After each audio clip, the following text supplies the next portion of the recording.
What up, Sketch fam? It's your boy back with another banger. I'm about to discuss my fan cast for a TMNT live action movie. As y'all know, the producer who works on the Sonic film is supposed to be, I think in 2028 or something, making a TMNT live action movie, but it's going to be Sonic fied, meaning the turtles are going to look like their iconic selves, I guess. So we're going to just, for today, make up our own fan castings. Hope you guys enjoy. So yeah, our core characters are going to be Leonardo, Raphael, Donatello, Michelangelo, Shredder, and Karai. Let's get it. First, I'll start off with the leader in blue, Shola Marduina. As y'all know, I picked him because I think he can nail that good student vibe, and I also think as I watched Cobra Kai, when he played Miguel, he really nailed that disciplined student, but is really coming into his own type of thing. And I think that's something unique for Leo. He is my favorite turtle, so it just matches for him. Like Solo, really, I feel like this would really be a good prominent role for him. And I think we could really see him over time grow into that competent and great, strong moral compass leader that Leo is known for being. So yeah, Solo for Leo. Bars. Next up, we have John Bernthal, aka Frank Castle, Punisher himself, as Raphael, the hothead, the temper, the muscle of the team. Do I explain anything? How he plays Frank Castle really just chef's kiss for him, and I think it really would put. I think him and Jolo's back and forth arguments as Leo and Raph would be stellar. I don't think I need to say anything more about that, but he really can play the hothead brother that really also cares about his team, and I think that really would match for him. Not to mention, he's familiar, but he doesn't sound less famous or not. He sounds very and I think he would really fit for this role. And just like with Frank Castle, he can deliver that New York accent that Raph is known for. So, yeah, John Bernthal as Raphael, simple and good pick. He really would be able to nail the hot-headed nature that he is known for, that Raph is known for. Let me phrase. Like I could just imagine him and Leo getting into it, like him and Joel are doing. Yeah, it's both their characters getting into it and just, you know, just having that good back and forth, that yin and yang thing that Leo and him are known for. So yeah. Next up we have Stephen Yoon, aka Invincible himself, as Donatello. I think this will work because Stephen Yeun really, when he voiced Mark in Invincible, really had that sense of sounding very intelligent without sounding over nerdy. If that makes sense. And I think he could really add like some emotional depth to Donnie, but not make it. But he is the intelligent guy, but also have a good heart at times. Is what Donnie's known for. And I think Stephen Yeun just really can nail that for Donnie. As I seen how he is in Invincible, I think, that's Tawny. This may be something that many people may not agree on, but hey, when you see certain episodes of Invincible, you'll start realizing it. Trust me. Yeah, Stephen Young just can deliver that sense of I'm intelligent, but I'm not but he doesn't have that nerdy Steve Urkel voice, but he still sounds intelligent, which I think really is good for Donnie. Because most people think Donnie should sound like a Steve Urkel type nerd, but you can sound very intelligent, but without having a Steve Urkel voice. So yeah, Stephen Yeun as Donnie. Next up, we have the party dude himself, Michelangelo. And for this, I went with Tom Holland. Yes, I know this may seem like a celebrity pick, but think about it. Tom Holland really can sound youthful, but also bring that young thing to Mikey to make for his naivete, but also being the heart. Because and he's also known as being a good Joker. Because as we've seen when how he plays Peter in the MCU, he really shows he can knows how to do some good jokes, and I think that would really work for Mikey.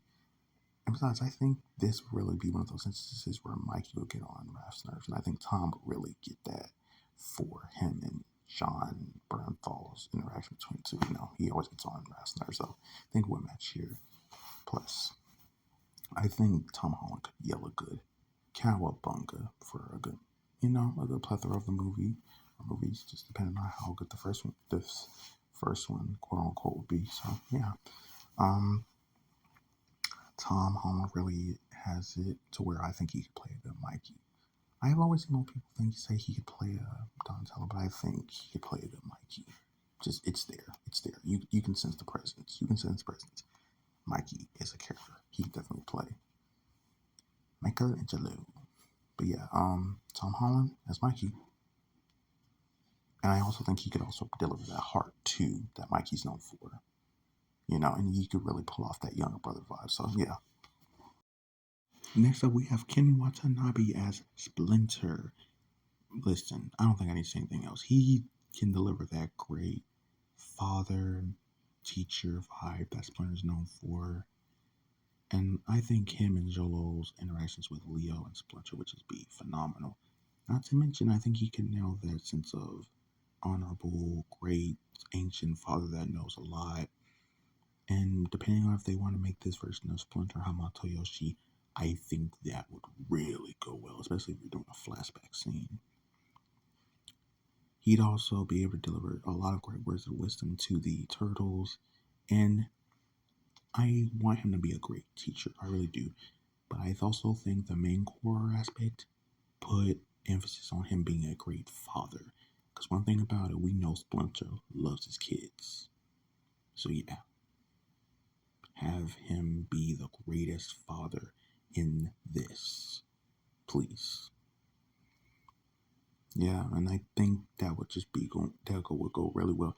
And I think his little rivalry would go also hand in hand with my next casting, which is for him and the Turtles' worst enemy.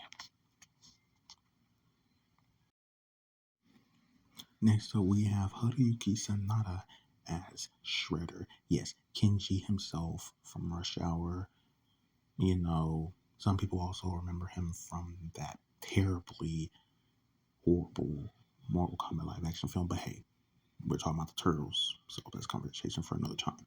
Anyways, yeah, do I need to say anything more? This guy not only has the amazing look for Shredder, but I also think he could pull off that sense of I am very dangerous person. And like I said, him and Ken Watanabe, I think, would have such a good rivalry that their bone bounce well off of each other.